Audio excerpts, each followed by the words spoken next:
Okay, we're talking about multi-factor authentication last class, and we got all the way up to all of the attacks against multi-factor authentication, including the one-time passcodes.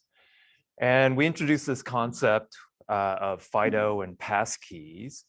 And so FIDO stands for, I'm going to briefly recap the end of last class. FIDO stands for Fast Identity Online. And the idea is to use either a hardware security token or some kind of device-bound key store to unlock your online accounts. And in order to get access to these key stores, you would typically use some kind of biometric, or you would use the fact that you own the hardware key. So multi-factor in that sense. There are a lot of different standards for doing this. There are protocols for the server to ask the browser, for the browser to prompt the client, for the exchange of the key store to happen. And all of these are part of the U2F, the FIDO2, the WebAuthn. So you'll come across all of these terms. They're all equivalent to doing the same kind of thing. That's why I wanted all these synonyms for you to have it in your head that they're basically equivalent. Unless you're actually digging in deeply to try and implement this stuff, it's all the same. It all refers to the same thing. So the idea is to get rid of this password and password-based authentication simply and securely. So this got standardized a couple of years ago, and it's finally getting pushed out where we are able now to register services without using a password, and that's pretty powerful. So I left you with this picture. So you have a security key that might have your key store stored in it. And it basically acts like your keys for your car, your keys for your house. Now you have this key store that can get you into all of your online accounts, and you don't need the password for this. Okay, so how do we get there? Well, one way to use this FIDO key store is to augment your current username and password mechanism. And that's typically how you would bootstrap it in order to register a key store. So I'm going to walk through this, and I'll walk through a single device scenario where you're just using a security key, like the one from last class. You're using this thing and you're saying, my key store is going to be stored here. And we'll talk about fault tolerance in a second here, because yeah, I lose things. I mean, I can't believe I haven't lost this thing in like 2 years, but I need a backup plan because I do tend to misplace things. So you would typically bootstrap this using your traditional login method, which is username and password, and then register a key pair. Use so within the authentication and account settings in your account, and this is showing you for Google. It would be like, oh, do you want to register a second factor? And then you say, yeah, I want to register this key device. And then you click on it, and then it says, hey, to register this and to put a key pair on this device, please plug in and touch the hardware key.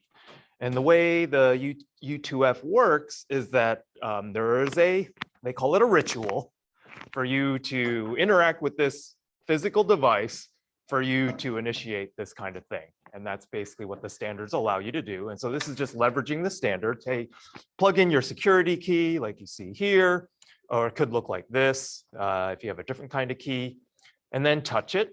And then what happens is as soon as you sort of open up that hardware key, the client is going to generate a unique public-private key pair for this particular interaction. So I have this here in the right, the blue and the red, as we've been using throughout this class. And what you're going to do is you're going to generate it, and you're going to store it on that device at the same time. And that'll be used for subsequent authentication. And then what you'll do is after you generate and store this thing, the public version, the public key, is then pushed to the service you're trying to authenticate to. And so now Google has the blue key, and this is specifically generated for this service interaction on this key. And so now the service is just going to attach that key to your user account information. So on the right, You see Google now holds this public key and then the email address that was used to register that public key on the account. And that's what gets stored in your account information. When I go away and I come back and I attempt to log in again to Google, so there's my contacts on the left. I say, log me in. The service is going to say, well, you need to prove that you had the private key that is associated with the public key I have on file for you. And in this case, it's going to, and again, we're going to use a challenge response protocol because we don't want this thing to be replayed by an adversary who monitors this exchange. So the service is going to generate a random message M, which is in green, and says, here's a message M, prove that you have the red part, the private key, by signing it. So that's what happens next. And so you can see this, the server's sending M to my browser. And then as part of the protocol, the user is prompted to plug in the hardware key because the actual key is stored on this device. And the way the protocol works is that someone has to be there to touch this key in order to unlock that private key to do the signing. And that forces you to physically own this key and to have a human activate it to do the signature. And that is your stronger second factor in this case. So that's what's going on. It prompts me to insert this thing and touch it. And upon doing so, that activates the private key. It unlocks the private key on that device, and then it is used to sign this message M. And so this is what I have pictured. I take that message, I've unlocked this key. I can now generate a signed message, a signed version of this message M on my account. And then what I'll do is I'll just send that right back to the service. So that's the next step. Okay, so here I am. I've sent this signed message to this service. The service is going to take that signed message and then take the public key that was associated with the account and then see. I have the signed message. I have the public key associated with that signature. Let me see if this is valid. And then in this case, if it is, then I allow you to log in. So that's how this key store is going to work and how the public key, private key. And this public key, private key is done per service that you register with, register this mechanism with. Okay, are there any questions about the operation of this? It should look very similar to the protocols that we've already covered, and that's intentional. There's no magic here. Okay, so there are some issues. So the FIDO credentials are generated per site, and they're stored on that key. And the YubiKey basically contains the key store for all the public-private key pairs for all the services that you have registered the key with. But again, what happens if you lose that key? What happens if you want, for fault tolerance, to have multiple keys with the identical key store? Right? That would be nice. Then I could have two keys. And this is what, so Google has this Titan key that allows you to do that, like store multiple things. What happens if rather than doing this, can I use my phone, right? Put the key store on the phone or in the cloud and then just unlock it through a different means. So it's just a key store. And the key store in this case is in tamper-resistant hardware. But this is tamper-resistant hardware now as well. Most phones are. So you could do that. You could make like, this is my YubiKey now, right? I want this to be my YubiKey rather than a piece of hardware is the idea. And so that's what passkeys are meant to do. And so this is just another term for what they say is multi-device FIDO credentials. It's doing the same protocol, but it's allowing you to synchronize your key store in multiple locations and then to establish a master key to unlock it. This is basically like a password manager, but instead of for username and passwords, it's for your key store, your public key, private key pairs that you've established. And that's what just got pushed out over the summer and a couple weeks ago. So I showed you this. So what does this do? This allows you to set up and synchronize your key stores across devices via software. And this is a picture of it where you have these key stores on your watch, your phone, your desktop, your laptop and your desktop, and then they can be synchronized into the cloud. And so if you think about the way you, like for Mac users, they have their keychain. With Google, they also have a sort of a key store, a trusted key store. This is the idea behind that. And then you would just unlock all of this with a strong biometric or a strong second factor. So just like a password manager, you can lock that with multi-factor using strong authentication. You can do the same thing to protect your key store or your pass keys in this case. So again, it's very similar to a password manager, but it's just being associated with these public-private key pairs. So you could think about these key pairs as being stronger passwords in a sense. Okay. Questions about what passkeys are? This is the new hotness. So. I just kind of wanted to ask, because you touched on it, what happens if you do break your key or lose your phone? So you need a backup plan. So for me, I have established their backup codes. So when you register that, in fact, if you take that YubiKey and you register it on your account, it will ask you, do you want a backup second factor?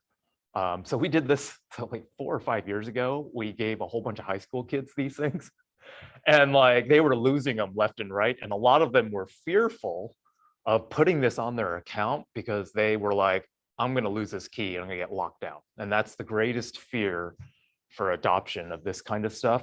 And so if you register this thing, you would want to say, okay, backup as a phone. Like maybe you could use a phone authenticator as a second factor, a backup second factor, or they'll actually give you codes and they'll say, print these out, store them in a safe, and then that will unlock you. Okay, so you could maybe put it in like a safe deposit box at the bank or something if you were really worried about. Yeah, so the printed passcodes you would print out, you would put it in a safe deposit box, and then if you do break your key, you go get that code. And that was the idea of the Titan key. So Google had 2 parts of it. And you're like, okay, this is the one that you use most of the time. But then if you do lose that half, you would get this other half that you could actually use to rebootstrap. And then you would add a different, like you would buy another key, you would add that thing, and then you could delete the previous one is the idea. So that's it. But like, this is the reason why you want to do multi-device FIDO credentials, because then that comes naturally. But you know, there's going to be other issues with that, meaning like you're opening yourself up to having to protect multiple things rather than the one thing again. So there are trade-offs here. So just to give you an overview, this is easy to learn. Well, I think it's easy to learn. It's a very simple abstraction. There's typically one way to do this on every device, on every site. So rather than having multiple disparate second factor authentications, with WebAuthn, the intent is to have a streamlined gesture to unlock the keys to use them. And so that's why it's important that Apple and Google adopt WebAuthn, like that it was industry-wide, because otherwise we're never getting rid of the passwords. If everyone has their own proprietary way of doing multi-factor authentication, and so thank you, Apple, for deciding not to build a walled garden here, because we're not going to get any progress unless it's standard. It's kind of like the USB-C. It's like, yeah, we're not going to get any progress on the e-waste unless we actually force some kind of standard way of doing things. And this is really important for users, because if users get a non-standard way of doing multi-factor authentication, it's not going to hold, is the idea. And it hasn't been. Okay, it's also easy to use. So there are ways to trigger this wirelessly. So there's wireless versions of YubiKeys where you don't have to even plug it in. You just have to touch it in proximity with the computer that you're trying to auth. So there's that option. And it's built into most browsers now. In fact, all main browsers have this built in, and operating systems as well. Another interesting thing that you can do, and this is something I do, is I can delegate trust to a particular machine after I do this strong authentication. And so like for this particular laptop, I'm like, I don't want to have to keep plugging in this key for this laptop. I own this laptop. I trust it right now. I'm gonna ask that you just remember that this particular computer, and then it does something fingerprinting on the computer, and then allows me to log in without that second factor on this computer very specifically. And then finally, this resist attack. So when they went to USB security keys, it basically eliminated phishing on the back end of Google and like completely got rid of it. And this is why, like, so we have some former students who are at Google, and they basically have to have their YubiKey plugged into their machine, and then every once in a while, they have to go and touch it if they're doing sort of authenticated access in order to keep that thing live. And this is the reason why you do need this consistently. And so, like the person who wrote the Modlishka, phishing. So this is I showed you a scenario of how this works. He was like, yeah, the only real way to prevent this 2FA code phishing, person in the middle attack, is to basically use a YubiKey, because then this phishing site, this YubiKey knows who it can offer the signature to, right? If you're connecting up to this phishing site that it has no idea, it hasn't seen before, it won't sign anything for that site. It has to be directly connected to the original site, the original Google site. Otherwise, it won't sign that message. It's just like a password manager, right? Like you insert like your Instagram password in your password manager, and somebody shows you a lookalike Instagram account, the password manager isn't going to pop up those credentials on the lookalike, right? It doesn't match the actual domain. So same thing for these YubiKeys. They can't be phished like they can with the 2FA. So there are some statistics here on the types of two-factor authentication you use and your resistance to attack. And attack by automated bot, attack by bulk phishing, attack by a targeted determined adversary. And you can see having a secondary email address doesn't get you a lot of coverage. The phone number is a terrible way. The last sign-in location is a terrible way. On-device prompts are better, but for targeted attacks, it doesn't do as well. The SMS is a terrible way, and this is why attackers are attacking SMS, because they can hijack that thing. And then finally, the security key gets rid of everything. Yep. I don't know the government CAC cards they use, the smart cards, are those like or are they... Similar idea, the smart cards, where you would have something stored on that the chips, I guess, inside of the card. Yeah. They can implement something similar. In fact, the original e-caches. So I was when I was at Michigan in the early 90s, they had these M cards, which were smart card things that held sort of like financial stores, and then it's similar to what the chips are in credit cards, and that's where you would bootstrap your trust. Yeah. Yep. So even if you don't have like even if phishing doesn't work, you still have man-in-the-middle attack going on. Is it still web traffic that they can intercept? So yeah, they could still intercept your traffic. This particular thing is just the login component, right? Like this is you need basically encryption on top of that. So this is more source authenticity is what or source integrity or authenticity is what we're trying to protect here. Now, obviously, there are more parts to your security model than just validating the integrity of the source. So yeah, the data integrity, the confidentiality, and that's why when we talked about all these protocols, it's like, well, what are your goals of this interaction? And then you would design your protocol. And so this is very specifically designed for authentication without passwords. And so that's where all this protocol work has gone into. Okay, so this is actually increasing. And this is the number of people who are going passwordless. And this is from 2 years ago. So, this is 150 million out of what, several billion. I mean, it's something. I probably wouldn't be on this graph actually even now. I mean, do I have anything? No, almost everything I have has passwords, and then this is a second factor. But you can't, Microsoft is trying to push people to completely passwordless usage. This is the key to Google's advanced protection program. So if you're like a high value target and you know you're a high value target, like you're a dissident, you're a journalist, you're a financial person, like a C-suite officer, you want extra protection. And Google is like, okay, so if we're managing your account, then we will sort of raise the bar on the auth whenever something suspicious is happening. And then this is basically, yeah, we're going to force this second factor. We're going to force a security key auth on you, like in order to make sure your account is secure. And this is really important for certain highly targeted individuals. So that's basically what that is.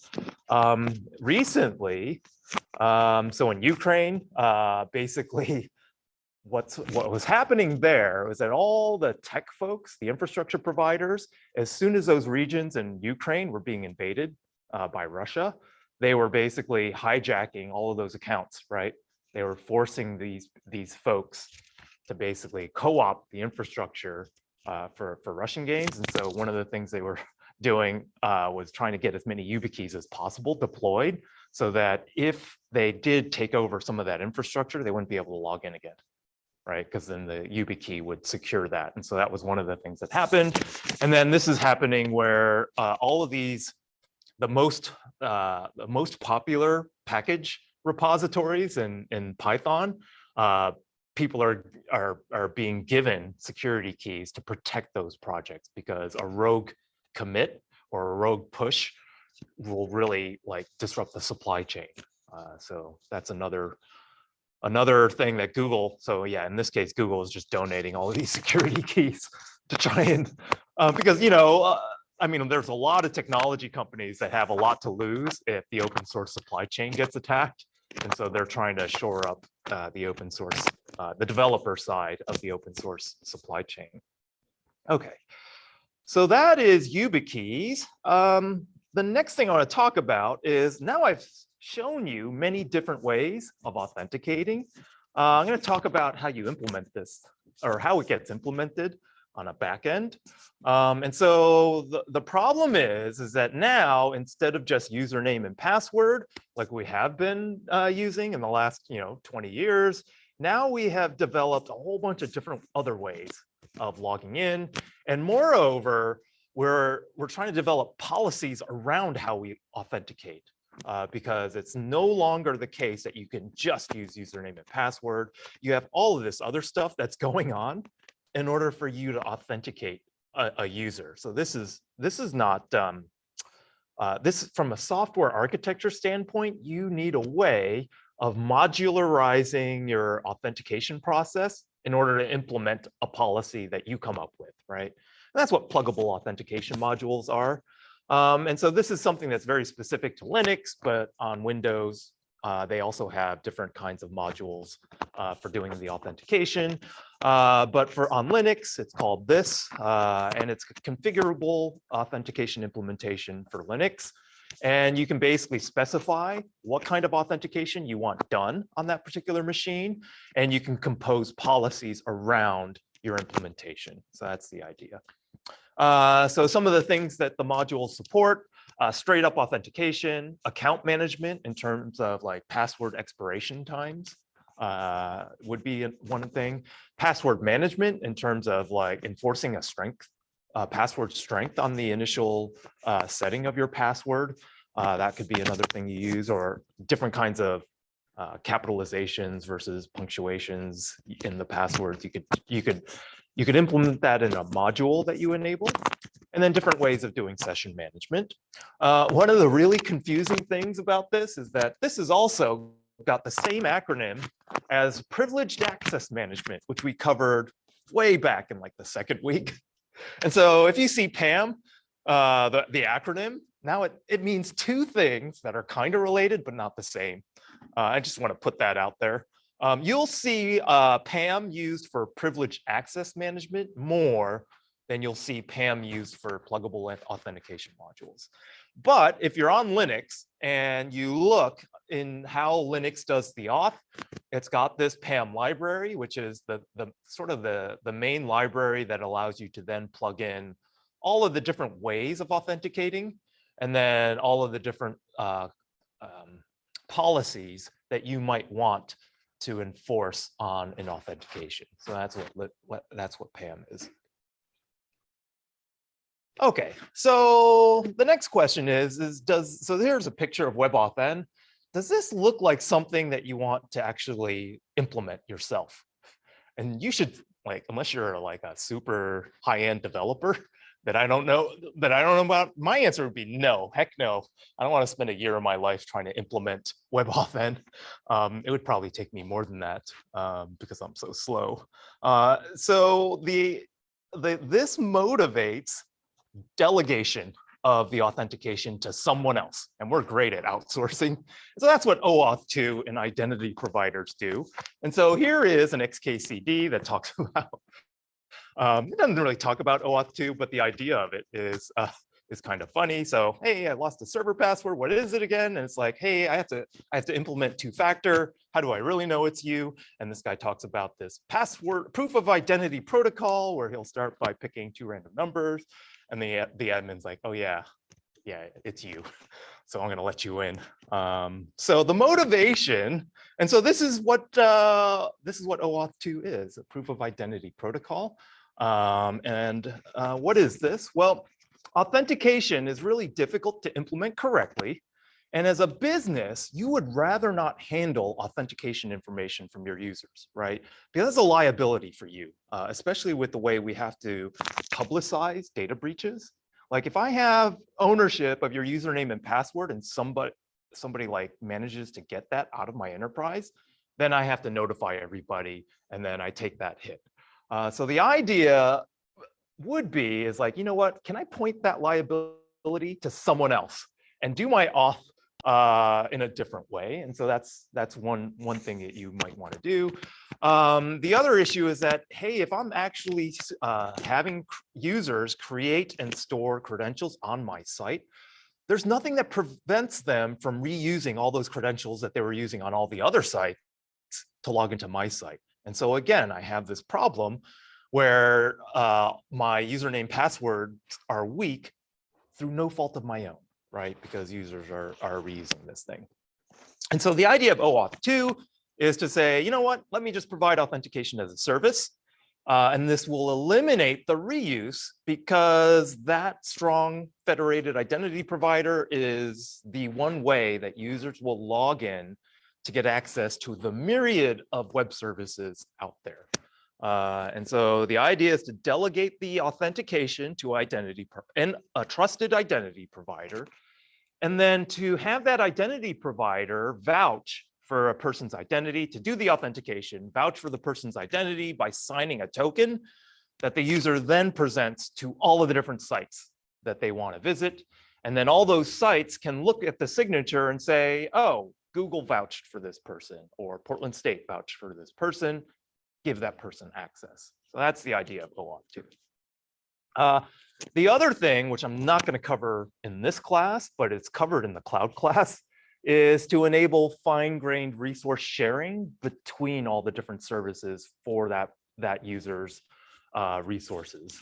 And to do this sharing without having to share the user's account credentials. And so in the cloud class, we talk about scopes of access to information where the identity provider can say, oh, this token will grant the holder of it access to profile information or email message. So you're actually granularly identifying the permission that token has access to when you present it to a service provider. This is effectively a capability system, right? Because you have the identity of the user, and then you can now attach permissions with that identity and then encompass it in a token. So when we talked about either capability systems or access control lists as ways of doing permissions, this is a capability system where you're attaching all the privileges to the user's token. Okay, so this is basically how cloud computing and web services are working on the back end now. And so we cover this second half in the web security class and in the cloud class, but I'm going to skip it here. Okay. I'm only going to talk about the first part, is the single sign-on. But just note that this protocol is the basis for all of the modern federated identity management. And this is where we're going to go to. Eventually, I'm just going to be teaching OAuth 2. And like nobody's going to store username and passwords on local machines, unless it's maybe cat. Okay, so the idea of federated identity providers is to use that trusted third party to perform the authentication step. So you probably come across this, where on some of these services, you can sign in with any one of these other modes of authentication. And then these identity providers have to do the auth. And then what they'll do is they'll just sign a token, and then that token will be presented back to the service that you're trying to log into. And then that service is going to trust that token and then create your account on its site. So it's basically doing that. And so probably the example you're most familiar with is Portland State. So when I go to pdx.zoom.us, it forwards me to this, and it says, hey, you need to log into Zoom by first doing a ritual with your identity provider. So Portland State is one of these institutions that runs its own identity provider. And so you log in with your Portland State credentials, and then some machine probably across the hallway, because that's where the OIT stuff is. Some machine over there is doing the auth step for us at Portland State, and then signing a token for you to present to Zoom that says, yeah, you're a Portland State person, then you can get access to the licensed stuff on Zoom. So all the Zoom services are not hosted here. They're hosted at Zoom. I don't know where, well, Zoom has a whole bunch of data centers, but the identity is coming from here. We are vouching for all of you all, and then you're getting a token signed by us, and then Zoom knows the public key for our identity provider here at Portland State, and then validates that token as being a legitimate user, and then goes and gives you the service on Zoom that you need. Okay, so how do we do this?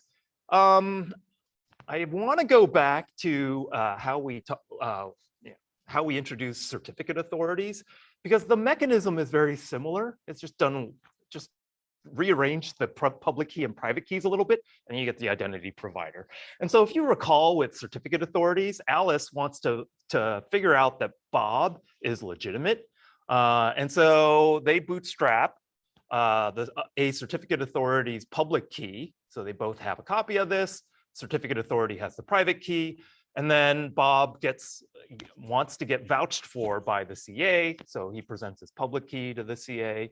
The CA makes sure that Bob is who he says he is, and then provides the certificate, which has the CA signature. And then that is what Alice gets on this interaction. And the question that this interaction seeks to answer is, did the CA vouch for Bob? That's the only thing that this particular interaction provides. You basically need the exact same thing, but instead you're trying to go to the identity provider here on the right, and Alice is trying to get the identity provider to vouch for her in order to prove to Bob that she's been vouched for by the identity provider. So this is the picture. You have Alice, Bob, and the identity provider. And so rather than Bob trying to prove that he is who he says he is to Alice, it's the opposite. Alice is trying to prove to Bob that the identity provider has vouched for her identity. So you can kind of see the arcs are a little bit, the arrows are different. And so the first thing that happens is bob.com is like, you know what, I want to be able to do single sign-on with an identity provider. So so in the cloud class, you do this. You're like, hey, I want my guestbook app to allow single sign-on with Portland State as the identity provider. And so what you'll do is when you establish this, you have to actually come to an agreement with the identity provider. The identity provider doesn't want to vouch for everybody or every service. So the identity provider is going to be like, let me see your app and let me see if I'm going to allow you to say sign in with Google. Like, you have to be trustworthy. And so there is a validation step, but if that validation step occurs, then there is a private key that the identity provider holds, and the public version of that is shared to Bob. And this allows Bob to validate any token that is signed by this private key. So then what happens is that Alice is going to try and create an account on bob.com. I'm going to try and sign in. And Bob is like, you know what? I need to know that you are who you say you are, Alice. And I'm going to say, I'm going to allow you to log in with your identity provider account, your Gmail account. So this is sign in with Google.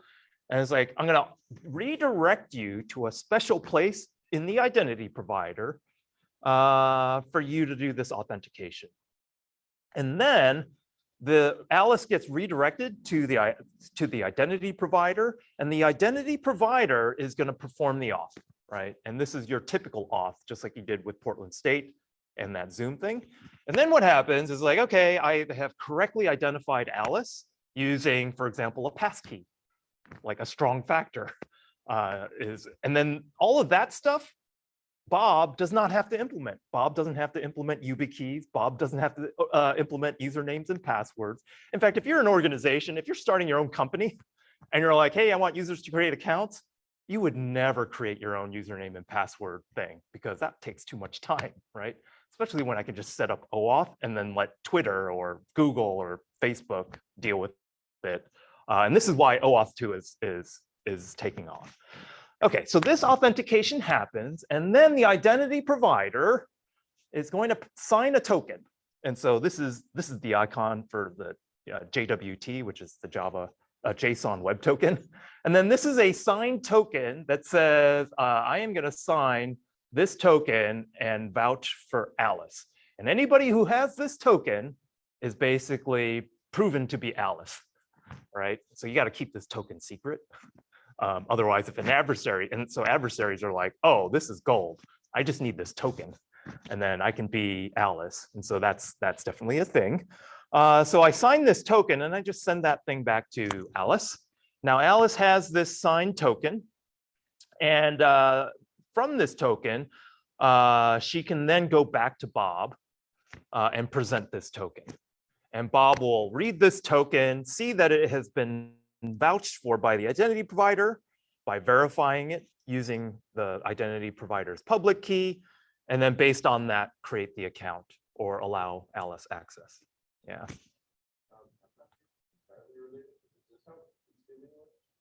So cookie stealing, this is one way of, so you can send this JavaScript this JSON web token in many different ways. Typically, it's in the authorization bearer header.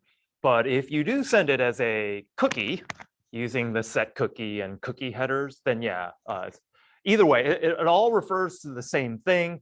You are relying on a bundle of bits as proof of identity, right? And so if someone steals this bundle of bits, regardless of if it's a bearer token or if it's a cookie or if it's anything else, yeah, you get access to Bob as the user Alice. Yep. So yeah, you would probably want to time this token out, have a lifetime. And that's one of the things that implementations have to consider. Yep. That one token will be specific to that. Yes. You couldn't use another token. Yeah. So yeah, that's a great observation. This token is bound to a very specific. You can build in a binding that says this is the only session that it's good for. And then the access scope is important too, because if you are putting capabilities into that token and signing it, then you have to make sure the permissions you stick into that token are also limited. And that's a least privilege operation that you'll need. Yep. So is the token tied to Alice's originating like IP address? Aha, that's another great question. So how do I restrict the privileges even more? And that's correct. So if someone steals this token, and I think if you take the web security class, one of the things that happens is that you can get an AWS token. And then if that's not bound to the machine that you got it off of, someone can just take that token to a different machine and then attack your resources from a different machine. And so binding tokens to the IP address that they're issued to is extremely important. Yeah, so that's definitely true. You could do that as a secondary policy. Okay. So that last part is allowing access to this service, which is this bottom thing. There are many alternative use cases. In fact, OAuth 2 has got like 7 or 8 workflows. This is just one of them. But hopefully you can get the idea of how we're using signatures to bootstrap trust and permissions over the internet. And that's all I'll do for this. Okay, this leads us, so all this is background now for something that's going on right now in the industry. It's called Zero Trust Networks and continuous authentication. So what is this? To talk about what this is, I'm gonna first give you a little bit of the backstory to all of this. So prior to 2010, the industry basically had a castle moat model for controlling access to sensitive resources. And so the moat is this big pit around, like a ring of, like a big ditch with water that the adversary's got to swim across in order to get to the castle. And then you're like, just as long as you're on the other side of that thing, or if you're protected on the inside, you're protected from adversaries as long as you're on the castle side of the moat. And this is basically how we protected enterprise networks before 2010. We had this network perimeter that was just based on IP addresses. If you're an IP address on the other side, you get no access. If you're within the blessed IP address range, so at Portland State, it's 131.252. If you're within that subnet or that range of addresses, you get access to everything. And this mentality is pervasive. In fact, it still pervades. We still have people protecting their networks using this approach. The idea is you implicitly trust everybody in this particular IP address range and distrust outside. And this led to the use of virtual private networks because you need some way, if you're a remote worker, you need some way to get inside the castle, right? And so your way of getting into the castle was this virtual private network thing, which we're going to talk about in 2 weeks, how this gets implemented. But that gets you inside the castle, and then you get everything once you're inside. And typically what you would do to connect into this VPN is present your username and password, right? So how is that going to hold up against adversaries who have been just like owning usernames and passwords left, right, and center for many decades? Probably not very well. And so when the pandemic hit, like adversaries are like, this is awesome because everybody is popping up VPNs that are protected with usernames and passwords, and I can just brute force all of them and then get access to everyone's enterprise. So this is basically what happened 2 years ago. All of those folks who were just setting up VPNs were basically getting attacked. Okay. The other issue prior to 2010 was that trust is established only once and only on authentication. As soon as you have authenticated, we're trusting everything that you do from then on. And so the full access to all of your privileges is granted upfront and only with your username and password. So it's indefinite, your access, as soon as you log in. And then it's only established by the credentials. So you're implicitly trusting that the machine that you're connecting with doesn't have malware, right? You're implicitly trusting that knowledge of the credentials proves that you are you, that nobody else could have your credentials. So again, there's a whole bunch of implicit trust that has gone on prior to 2010. And then what happened was Google was trying to get into China. And in 2010, so they are starting to set up their services. They had their data centers there. And in 2010, the Chinese military basically got inside of the Google infrastructure. And because they also had a castle moat model, basically they got access to source code and everything else. It was as soon as they were inside of Google's network.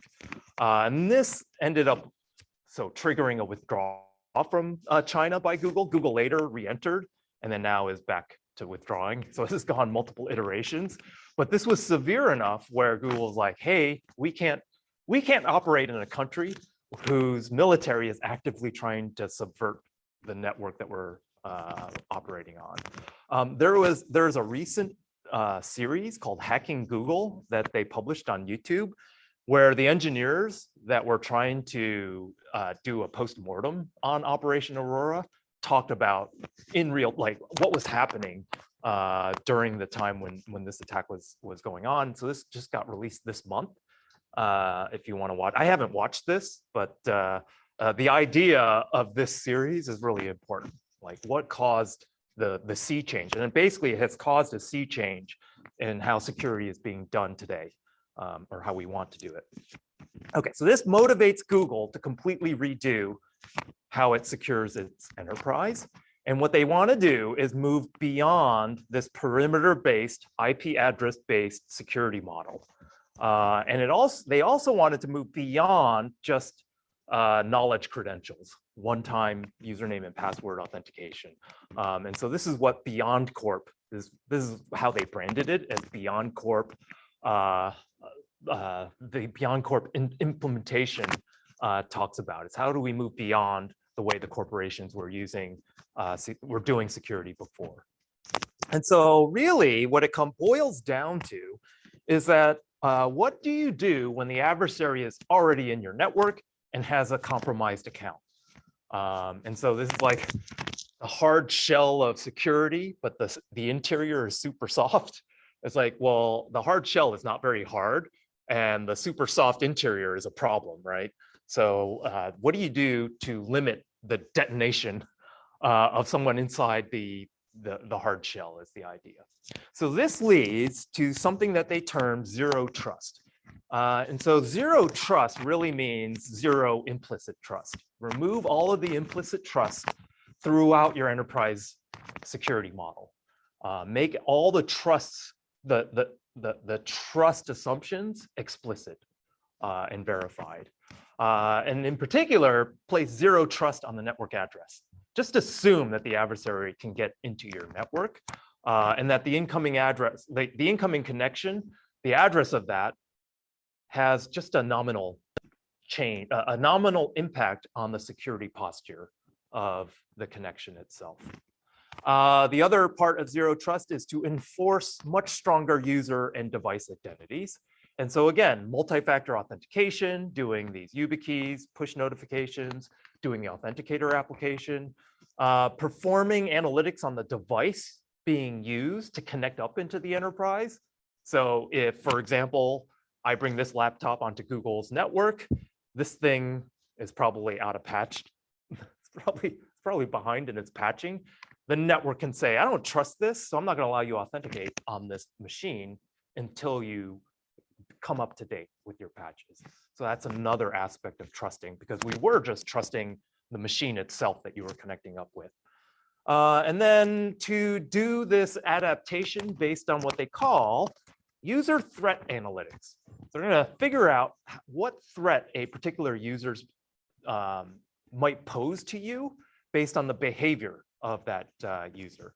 And if you begin to suspect a particular session is doing suspicious things, then you would lower the privileges of that session. So like, for example, you could use the IP address to say, oh, you know what, this is a strange IP address for this person. I'm gonna lower the privileges that this person, even though it's the CEO, I'm gonna try and lower the privileges because there's something amiss with this connection. And I just wanna make sure that this person is who they say they are. So that these are some of the ways you can tune the privileges of an account based on other metrics. And the idea is this is an analog knob.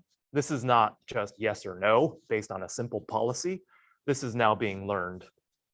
Okay.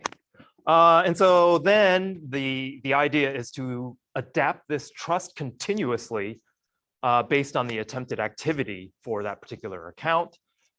If there is a sensitive function that the user is accessing, force a step-up authentication. Say, oh, this is a high privilege activity. Insert your YubiKey and touch it just to make sure there's a user there. Like if I leave my laptop and someone comes and starts doing things, I would want a secondary thing to be prompted if they're going to try and like change my account recovery, like phone number or something like that. So that's the idea here. Like if the attempted activity is it has a large magnitude, then you would do that, or large impact potentially. If it's anomalous, then you could also do this step-up authentication. So this is what it looks like. You strengthen the identity thing using multi-factor authentication. You figure out the context of this access. So it's not only identity, it's what is this person trying to do? Where is it coming from? And then you'll have a rules engine that says, you know, I need to manage and restrict access based on the identity and the context. And then it will get enforced on your backend server. So you have to change how you implement some of your backend services. And this is what Google had to do. They had to change the way they were doing the access to the web apps, the virtual machines, the services, everything had to be part of this, I guess, architecture. So this is the figure. They published this in, I think it's an IEEE, either that or an ACM article. And the idea here is that, yeah, it doesn't matter whether you're inside of a Google building or you're connecting out from the public network. You're all going to be, your device, your managed device is going to go through this basically access proxy. And then based on the access proxy, so from the access proxy, your ability to access the backend will basically be mediated by this engine. And so this engine is doing all of this stuff in real time in order to ensure that, in order to validate access, regardless of whether you're in the network or you're coming through a public network in this case. Okay, so here's an example of one of the things that you could do. So say you decide that if you are off-site, we're going to actually force you to add an additional authentication factor. And so this is one of where your policy says, I'm going to geofence things. So a geofence is a geographic location fence that says, if you're in this geography, I'm going to trust you a little bit more than if you're outside. And I think I showed you the LastPass geofence. It's the same thing here. If I have an enrolled device inside of the geofence, then maybe I'll only require 3 factors. And then if I have, and this is just a toy example, if you're outside of the geofence, then maybe I'll have you do an additional factor. That's one policy. And then the rule engine, the access proxy, will enforce it before you can get access to the backend machines. Okay, so rather than this being a one-time deal, though, part of ZeroTrust is to do something called continuous authentication. So this says, rather than just doing it at startup, right, at login, you're going to continuously do this. That rules engine and those policies are going to be, this inference engine is going to be running all the time. Like all of this pipeline is active all the time for this managed device's access to the backend. So it's always happening. And that's what continuous authentication is doing. And this is a buzzword. Recently, this is like within the last 2 years, people talk about this more and more. And so the idea is to do some context-aware access control to train when you do the step-up authentication. So when you think it's suspicious, issue that step-up. And so you'll see companies like Okta and Auth0 and Authy and all of these identity sort of providers and identity threat analytic companies. That's what they're doing. So you have a login with Okta. You use Okta as your identity provider. So we're using Google, but you could for your enterprise, you could choose Okta. And then on the back end, Okta is going to do this policy, this continuous authentication policy and analytics, and then do the step-up authentication if it looks like you're doing something fishy in order to get access to the back-end stuff. Okay, and so if you go and work for a company like Okta, and we have students who have gone on, I mentioned a student who went to Cylance, which got acquired by BlackBerry, and she had a job doing machine learning on user activity in order to provide continuous authentication for an enterprise. And so basically what she was doing was taking a whole bunch of information that you can collect on your employees' behavior, and you can develop a behavior profile.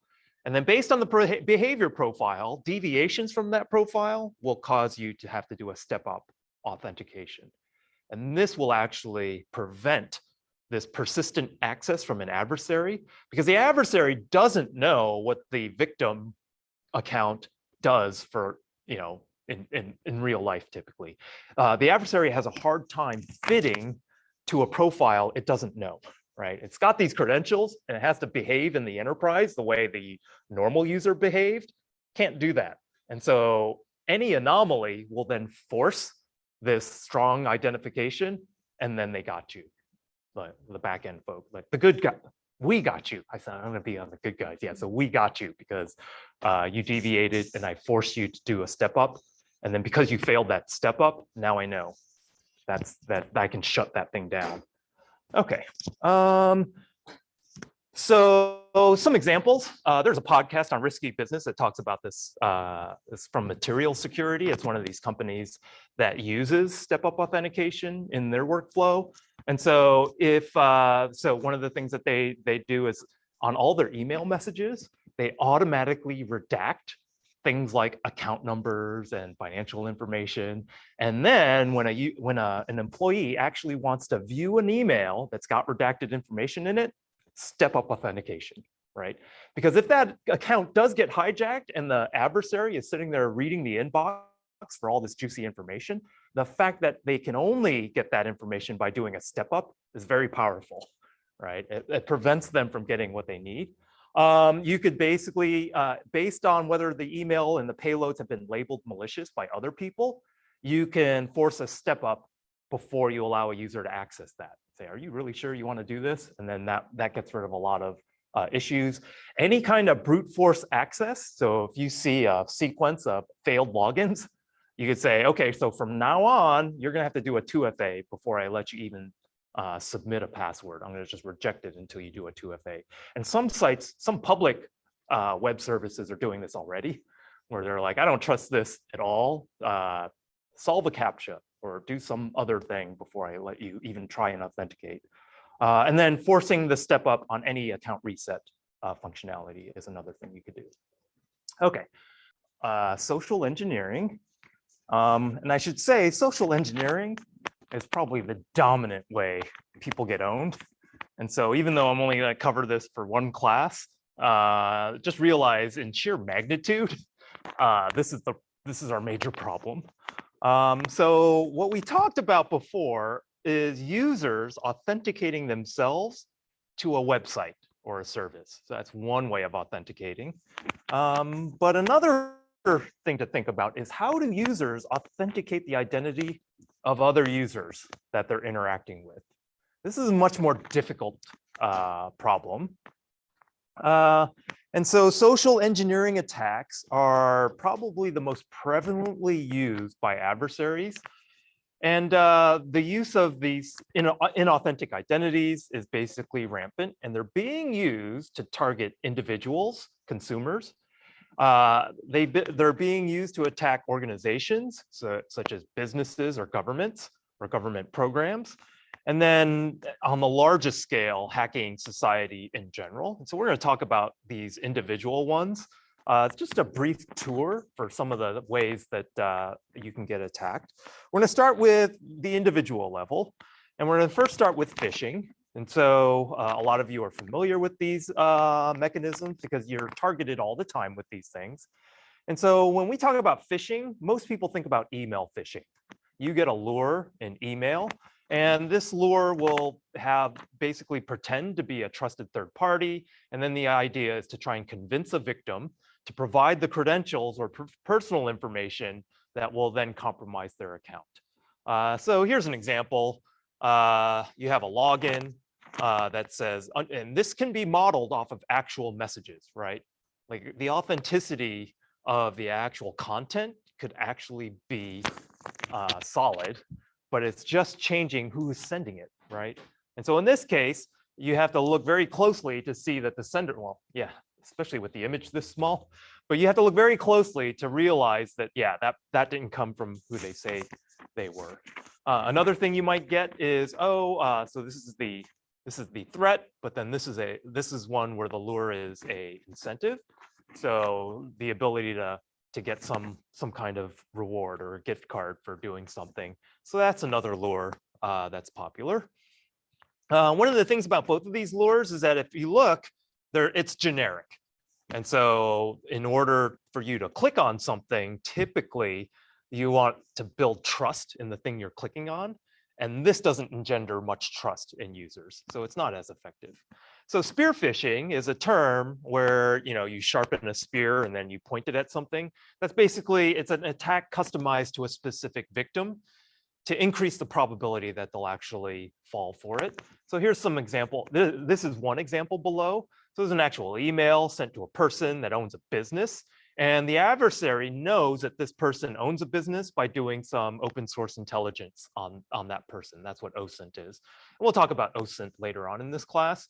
But say the adversary has collected via social media or OSINT that this person owns a business, then crafts this message from the Better Business Bureau, specifically using the victim's name. And this is much more believable, right? The adversary has actually customized the lure to the person in order to make the person fall for it. Moreover, in order to prevent the message from getting ignored, the adversary sort of dribbles in a claim of illegal activity and a time-limited response needed in order to get that person to act. So again, these are tricks that are well known that are being used to target people, and people fall for this. This is not something that it's not far-fetched to have people fall for this regularly, which is why it continues to get used. It's made more effective when you know the victim, with knowledge of the victim and who the victim typically communicates with. So if the phishing email comes from an identity that the victim knows, that actually increases by 70% the click-through rate on one of these things. So in this case, you might not know the from address of this thing, so you might not click on it. But if I manage to figure out who you communicate with, and then I can forge a message from that person, you're 70% more likely to click on it. And this happens, I put this in here because it hits close to home. I think I got a message from my dean saying, hey, you gotta send me some gift cards. Then I'll be like, okay, how many do you want and when do you want them, kind of thing. And that's basically what was happening. Because yeah, you're gonna exploit not only the knowledge of this, like I know the sender, but then the sender has a power differential over me. That is really effective in terms of getting someone to act on these messages. So this is just from 3 years ago. And I put this in here because yeah, right at that time, our dean at the time was like, hey, are you available? I'm like, I gotta talk to you.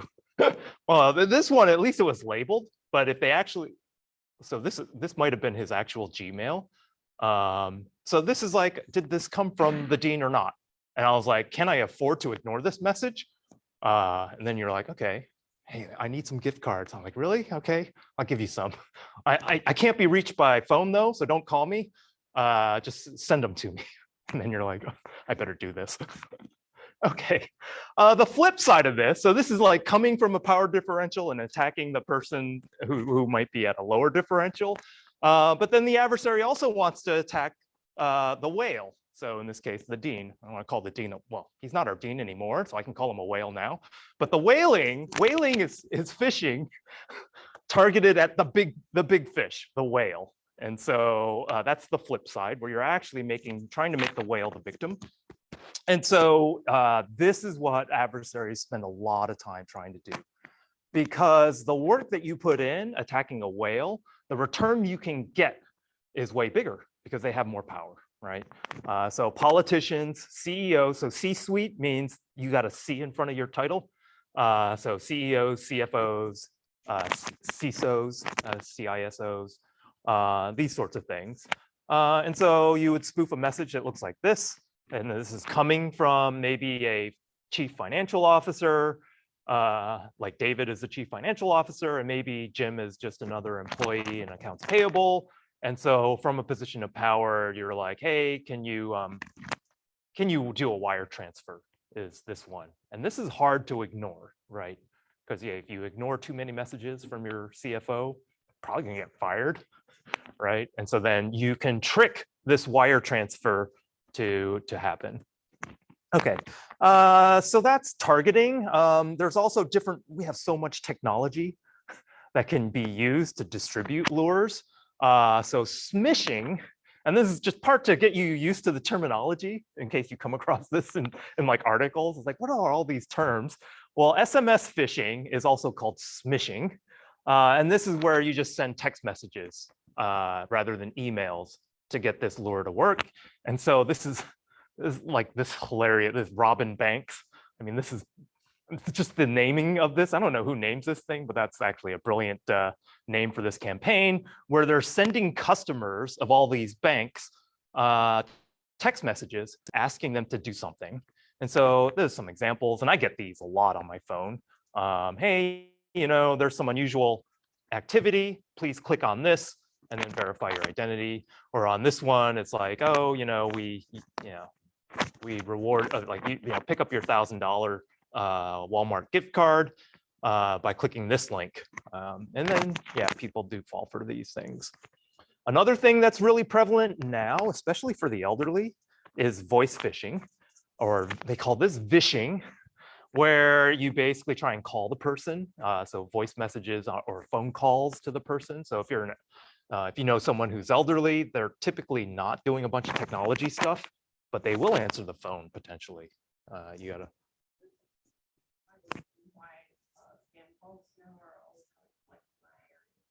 Yeah, so spam calls coming from your area code because they've hijacked the phone call system to send something that looks like your phone number or comes from your area code, because then you are more likely. Because if you get, well, with cell phones these days, you never know. It depends on how diverse your phone book is, but like, yeah, if they understand 503, like, yeah, most of my stuff is 503 or 971. So that makes you more likely to answer that thing. And then what happens is they'll leave a voice message, or they'll pretend they'll be on the phone pretending to be someone of authority. So the IRS is typical, or a bank employee from a bank that they know that you use. And then what they do is they ask the victim to call back urgently, and then they attempt to, again, prey on the emotions of the victim. And so if it's a victim who has all of their savings in a particular bank, and that bank calls saying someone has compromised the account potentially, then they're going to call back, right? Because otherwise they're like, they need money to live, and they were reliant upon that. And so that's how they get them to act in this case. So suspicious charges, the account has been hacked. For the IRS one, it's an improper tax return. So you don't want to get thrown in jail, so you better call back, that kind of thing. That happens all the time. So my mom doesn't answer any phone calls. I have this caller announce thing set up for her. And it's only like when the caller announce mispronounces our name badly that she'll pick up, because she knows that pattern. Nothing else gets answered. But that's basically what you have to teach. You have to teach them, because this is actually very compelling. It's really easy. If as a victim, as an elderly person who is kind of vulnerable, it's easy to get this, to fall for this kind of thing. And then when you call back, they'll ask for personal data, or instruct a victim to install malware on their computer or something like that. Go to this website, click on this link, and then install whatever it asks you to do, and then you'll be good. Then you'll be safe from the IRS, and then that's pretty compelling. Okay, so you have to identify verify the identity of the caller in order to prevent this from happening. A variation of this is callback vishing. And so rather than you leaving a voicemail, you could use text messages or email messages to ask them to call back. And this is really increased. This is why I put it here, because this report was released a couple months ago, and you can see that this is one mechanism where they're going after this hard, and it's because the victim, and it's typically the older population that's the victim, are the most likely to fall for it, right? So that's why. So this is an example of the bazaar call operation. So the attacker sets up the fraudulent call center because someone has to answer the phone, and then sets up a command and control network to control any of the machines that come under its control. So the attacker will send an email or text message saying, hey, there's this suspicious charge on your credit card. Can you call back and then verify that this charge was yours or not? And of course, you're going to call back, say, hey, that wasn't me, right? That's the temptation. And so they actually set up a call center for you to call. So you dial the number in that email message, you call back, and then the call center basically manipulates the caller into doing something. Reveal personal data, install software. In this case, hey, can you download this Excel file and cancel your service or cancel this transaction? So just download the Excel file, click on this button, and that cancels the service or cancels the transaction. And people are like, oh, okay, that's how you do your business process. Fine, I'll do that. And then that actually opening up that document, which might have malicious macros in it, if it's Excel, and that you enable, that actually causes the payload, the malicious payload to get downloaded, hijacks your computer, and then this thing downloads. So Cobalt Strike is kind of like a post compromise piece of software that allows the adversary complete control over the victim in a way that's programmatic. And so that's basically what happens. They download Cobalt Strike, and then via Cobalt Strike, this basically gives the adversary's command and control full hands-on keyboard control over the victim.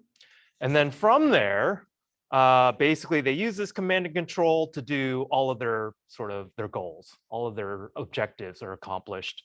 Moving laterally, stealing more credentials, keylogger, you name it. Okay, so the lures include suggesting the victim's computer is compromised and then having them download software to clean it. This one's the more effective one, I think, is asking a user to cancel their subscription by downloading software to do the cancellation. And so here's a lure where you're like, oh, this is a $350 a year license or invoice. Your subscription is still active, so we're going to charge you. And so you would be like, oh no, I better cancel that thing. And then they'll ask you to download something to cancel. Here's another one with PayPal. And again, these numbers, the phone numbers here are part of the attacker's infrastructure. So that phone number, you can barely see it, but there's a phone number, the customer support phone number there. And then this subscription thing here is given, and that's where they'll ask you to download something to cancel that thing. Yeah, you're like, oh yeah, that totally, and it actually is truthful, right? This is a they could send you, this is a suspicious charge, and you're like, yeah, it's kind of truthful. That is a suspicious charge, but I guess it's not truthful, and it actually isn't. Didn't happen, but it's fishy both ways. So they're trying to sell you on the fishiness of this transaction that you don't recognize, and of course, yeah, that's not a transaction I recognize, and then you would do the call. If they've got their other parts correct, which they can, if they know that you have a Chase credit card, which a lot of people do, or maybe an Alaska Airlines credit card, like if you're targeting someone in Portland, like a lot of people do because Alaska services it, and all you have to do is fake that invoice or fake that charge, send it to that email address, and then have the person call that number, and then you're good to go. As an adversary, you're good to go. Okay. Another avenue of getting credentials is via social media. And you leverage your trust in social connections to get that victim to do something that they wouldn't have done otherwise. And so this is why adversaries are going after legitimate Instagram accounts actively, because as soon as you hijack someone's Instagram account, all of the friends that you have are juicy victims now, because they trust you and they trust your messages. And so if you don't have 2FA enabled on your Instagram, well then you're a good target to for attack. And you'll see that adversaries are actually trying to hack the Instagram account recovery to try and get a legitimate account without knowing the legitimate account's username and password, right? Because there's a recovery process. If you say, hey, I lost everything, or some adversary took my username and password from my account and then has locked me out. And so the adversary will call up pretending to be the legitimate holder saying, hey, I've been a victim of hackers. I need my account back. And then Instagram will give them that account. Well, in the past they were. Now they're a little bit more sophisticated. This was something that was happening earlier, no, actually a couple years ago. So once they hijack a legitimate account, then they will extort the person who owns the original owner to post video messages stumping and trying to sell cryptocurrency, right? So if you are an adversary and you've invested heavily in a particular crypto coin that's basically junk, and you know it's junk, but you hold a bunch of it, you can hijack an Instagram account and then extort the victim into recording videos that expound the virtues of that crypto coin. And then all of that victim's friends, the friend network, go and buy that crypto coin. And then the adversary dumps the crypto coin at a profit. And then your friends are all out of crypto coins. So this was happening like a couple years ago. And this is a screenshot of this poor person who is basically parroting what the adversary wants him to in an attempt to get his Instagram account back. So he's sending messages like this, asking his followers to get paid by investing this stuff and then recording these messages. Okay. Another thing that is happening is authentication typo squats. So you pretend to be a legitimate authentication, OAuth authentication, and then just figure out a way of redirecting people to that. So if you're a website, malicious domain, you get someone to click on it and you automatically redirect to a page on your malicious domain that looks like sign in with Google. And this happens, right? Like when I go to pdx.zoom.us, I go to the Portland State single sign-on, but like if someone has hijacked, or if I did a typo squat and I clicked on something, it'll redirect me to something that looks like the Portland State single sign-on. And I think, who showed me that? I think you showed me that, Travis, where somebody had a fake PSU sign-on. I didn't get that message where they were telling us to beware, but that's the idea. So they know what the Portland State single sign-on looks like, just like they all know what the Google single sign-on is. So you just host a content, and this is where the URL bar really matters. So you can see, oh, this isn't really Google, and it's not, the screenshot isn't high enough resolution to figure out what that URL actually is. This is really common via social media. So social media phishing is definitely part of this authentication thing, and this is how they'll get your Instagram account. So with direct messaging, they'll send you a message. This is a text message saying, hey, you know, I just saw your photos on Instagram. Go visit the hot list to see which rank, you know, what rank your photo is on the site. And then you go onto Instagram and you look up the hot list 95. It says, hey, everyone, look up where your position is. And so this is quite a good lure. And then you click on this thing and you click on this thing and it goes to the Instagram login. And you're like, oh, yeah, I was just on Instagram. Of course, when I click on this, it'll take me to the Instagram auth. But then if you look at it, this is the Instagram auth, but it's hosted on a different site other than Instagram, right? Because they have copied the Instagram login page. So you think that this is legitimate, and it looks pretty darn legitimate, but it actually isn't, right? It's actually something where they can actually get your username and password there. Okay, I don't know why I just haven't really done touched it, but is this actually illegal to just like host your own website and have it look like it? Somebody like just log in? Yeah, except law enforcement's going to have a hard time tracking these folks down because you can register DNS names and host infrastructure anywhere. So yeah, this would be hard. So, but it, Well, I'm wondering is like, it is illegal, yeah. it's illegal to just host your own website. Yeah, but so many people are doing, I guess, then it would be, can I enforce the laws that are on the books? And so we have so many laws that are on the books that the level of enforcement is going to be low until this is much more of a societal problem. As soon as the politics are such that people need something to be done, it's not going to be done. It's happening a lot more lately. Yeah. Basically, everybody gets like 20 texts a day that are just like, do this survey or whatever. Yeah. Yeah. It's just all, that's all people do now. It's just, Yeah. How hard would it be to just like see who owns the domain?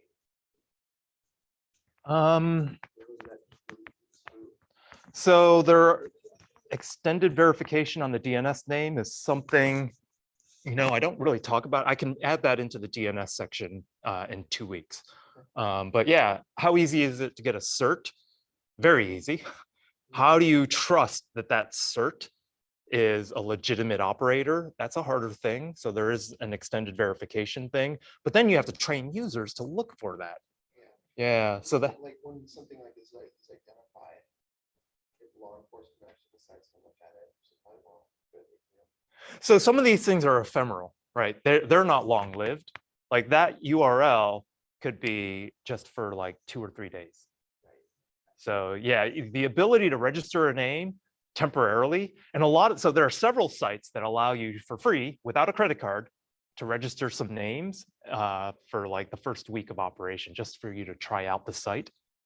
And that's what they do. They register this. They don't have to supply any of their addresses. So most of the registrars are like, hey, if you want to register this name, you need an actual point of contact to be associated with it. So some DNS sites, like I forget which was the registrar, they allow this trial 7-day trial where you could register any name for free, and then like this will happen. Yeah, you would have to block list that registrar or make that so that policy wise. So we don't talk a lot about policy, but that could be a policy that you would say, like the FCC or FTC might say, you got to shut that down. If that's being used for crime, mostly, then you should disallow, like know your buyer is, this is the statute where having to know the user, the buyer, forces you to do strong authentication on the client end.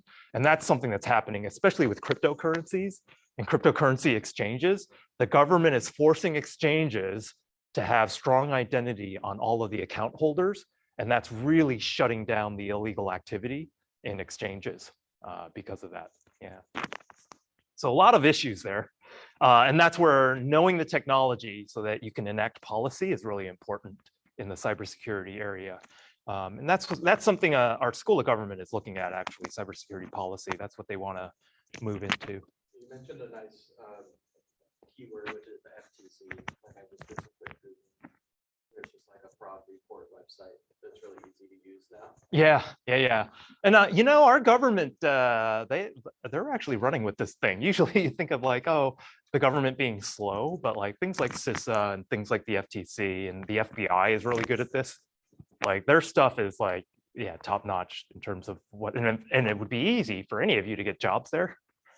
They're looking for more. So like, Student loan reimbursement. oh yeah. So I have some slides with the PPP, the pandemic relief, and how that got hijacked. But next year, I will be talking about student loan forgiveness and hijacking that program.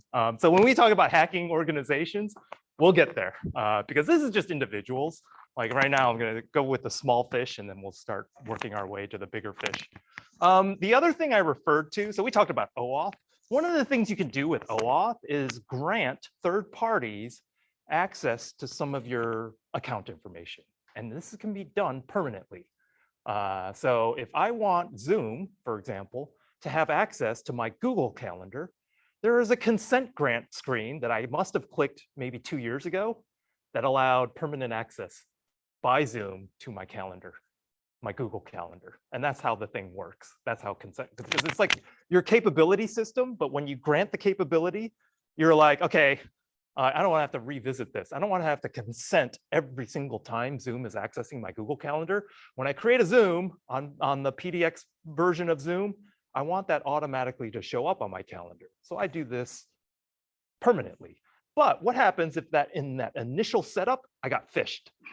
That's what consent phishing is, right?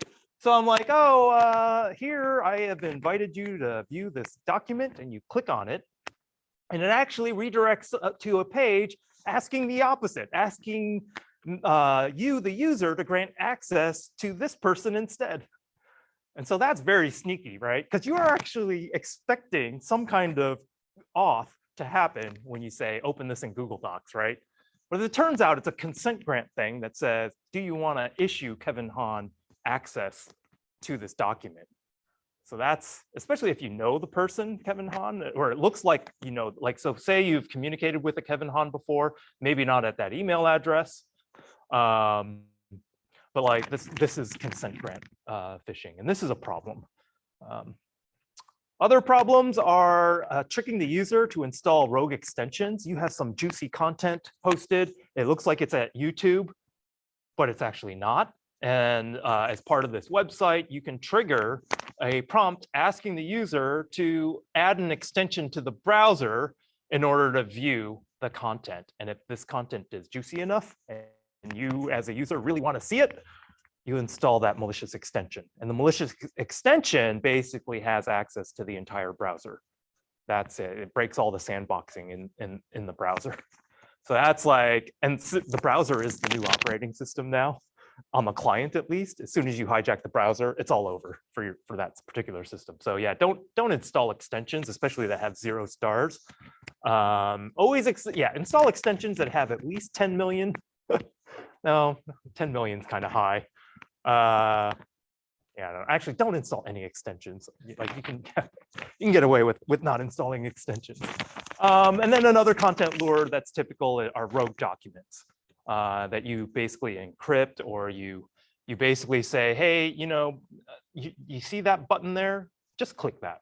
Enable rogue content, because Microsoft is like, so Microsoft decided to put a whole bunch of programs inside of their documents that can run as soon as you launch your document.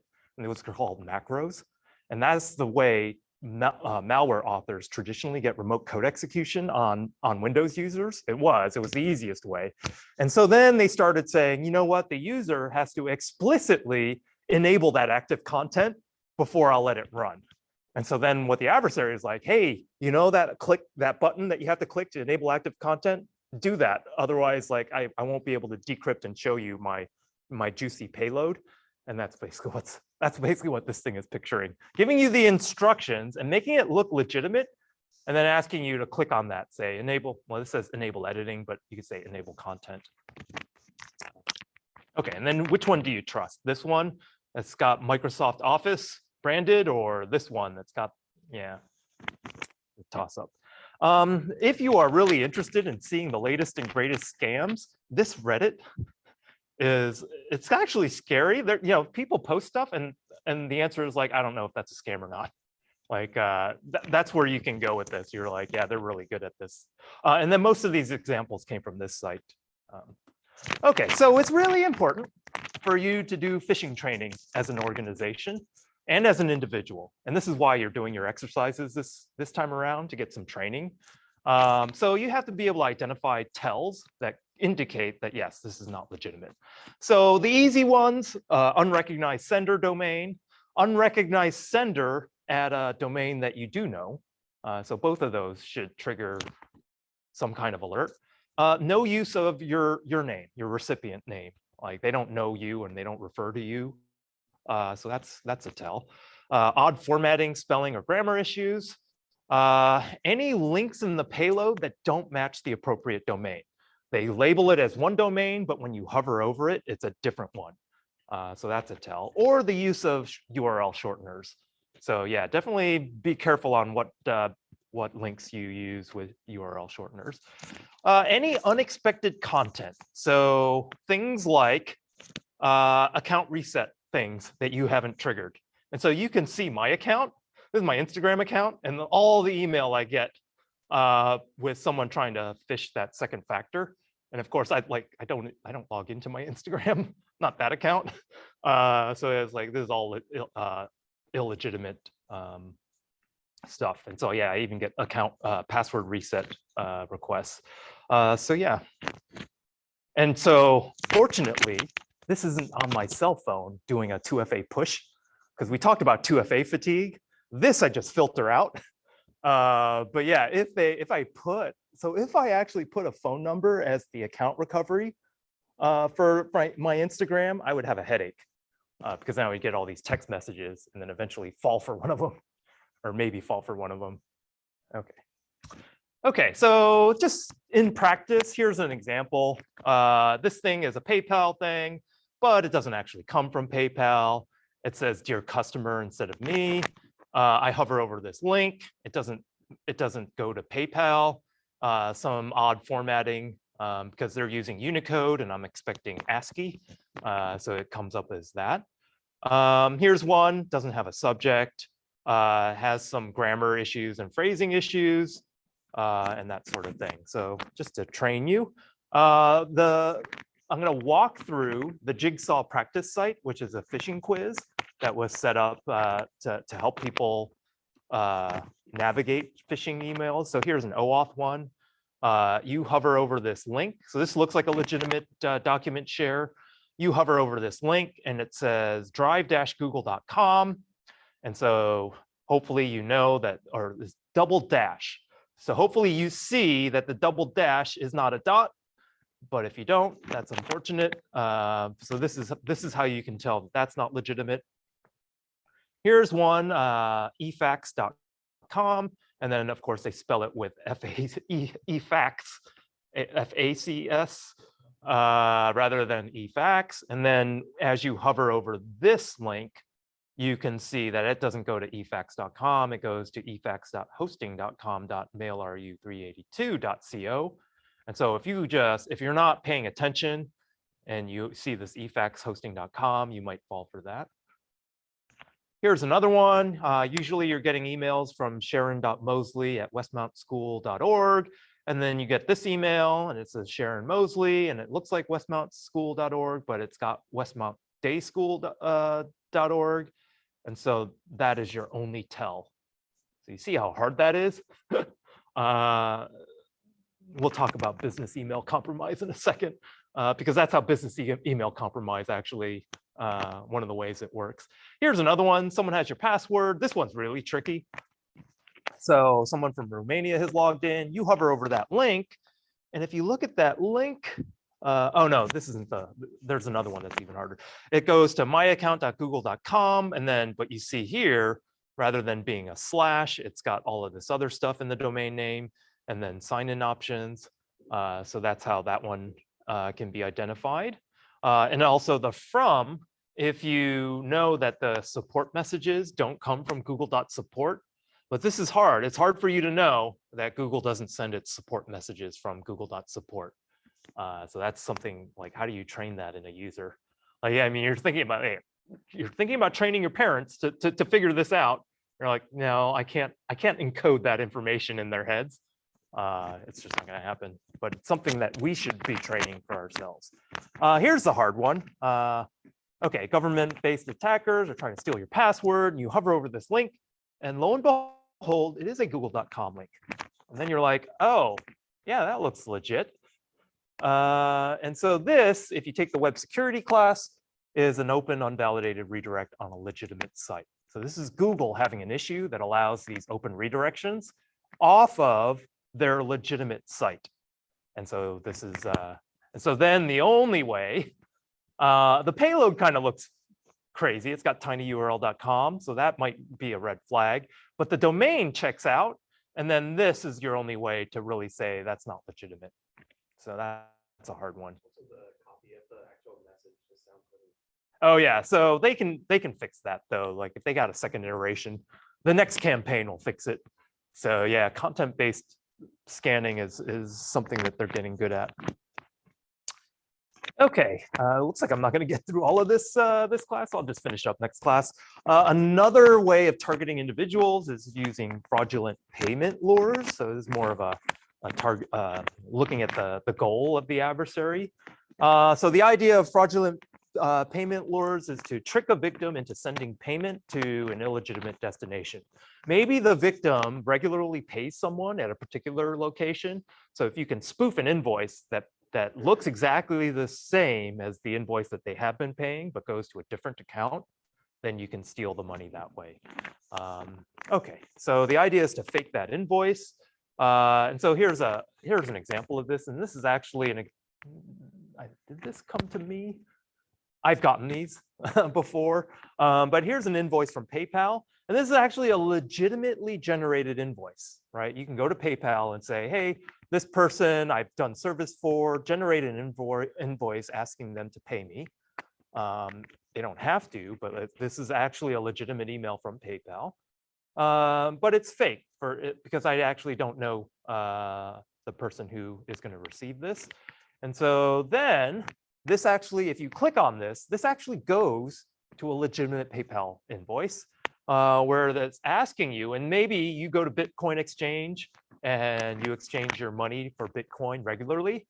And then you get this invoice saying, oh yeah, you owe me $500 for swapping your money for Bitcoin.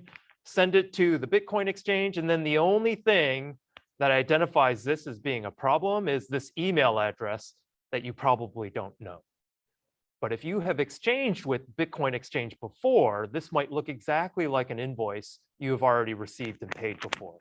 And then this one email address is the difference. Okay.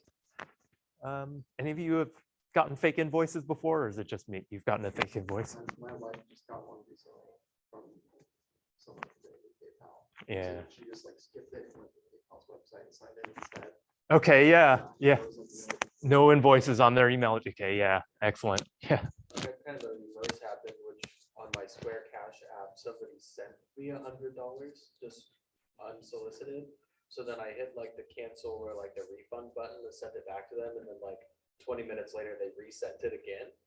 And so I called the support like for Square Cash, and I was like, somebody just keeps putting money in my account, and I was like, this seems like a scam. So I just told them to block the incoming payment from that. Maybe the adversary had a typo. Yeah, I don't know. It was, And then yeah, I that's couldn't figure out why they would do that. yeah, that's interesting. Yeah, I wouldn't know there either. Okay, we have 5 minutes left. I'm not going to start this.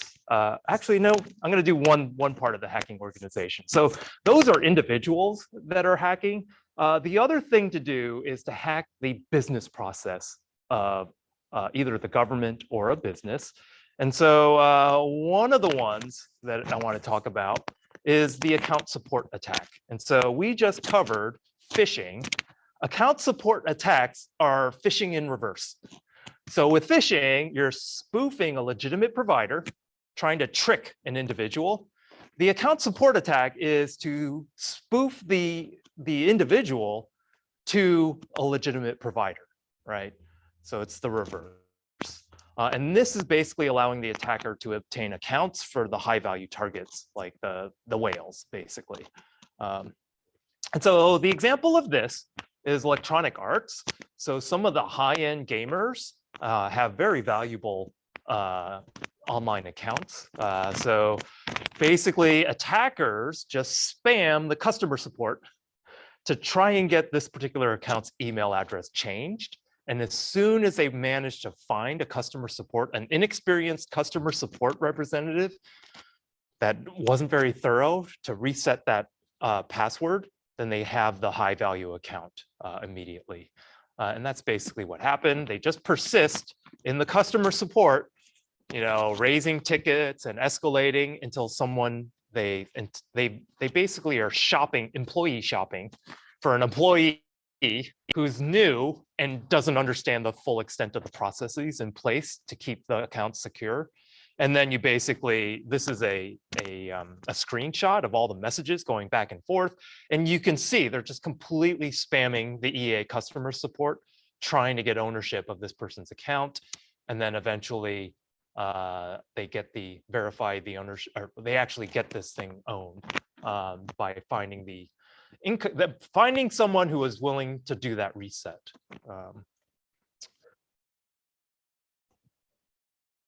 Oh yeah, 50 messages, yeah. Okay, another really sad one is this fake emergency data request, this EDR. And so all of these service providers are forced to allow access to anyone's information in an emergency. So if you could say like, hey, this kid might have been kidnapped, like allow full-on access by law enforcement to be able to access this person's personal information. That can be spoofed. You can pretend to be law enforcement trying to hack the social media site to get information on your intended victim, saying, hey, this person's gone missing. We need actual account access in order to figure out what has happened to this person. And so this is required by law. Every single service provider must comply with these requests from law enforcement for access to a particular user's data. And so this is what one of the dashboards look like for doing this request. And so like, hey, I have a case that's terrorist activity. I need access to this, a subpoena access to get access to this person's account. And then there's typically a process within every organization to supply this. So adversaries have figured this out. And so if you have a particular target you're going after and you need that person's information, this is being done as a service now. And this is what Lapsus, I brought up Lapsus a couple of times. This is a bunch of teenagers who basically got into everything. They basically realized they could purchase warrant and subpoena service as a service. And that's basically what this particular site does. It's like, hey, whatever you need access to, just pay me a little bit of money and I'll use this fake EDR thing to get that information on this victim for you. And that's how it's going. So that's the backstory, one of the backstories with Lapsus, which is, I mean, they've really taken the social engineering and the operationalizing hacking to a different level, which is why I put this here.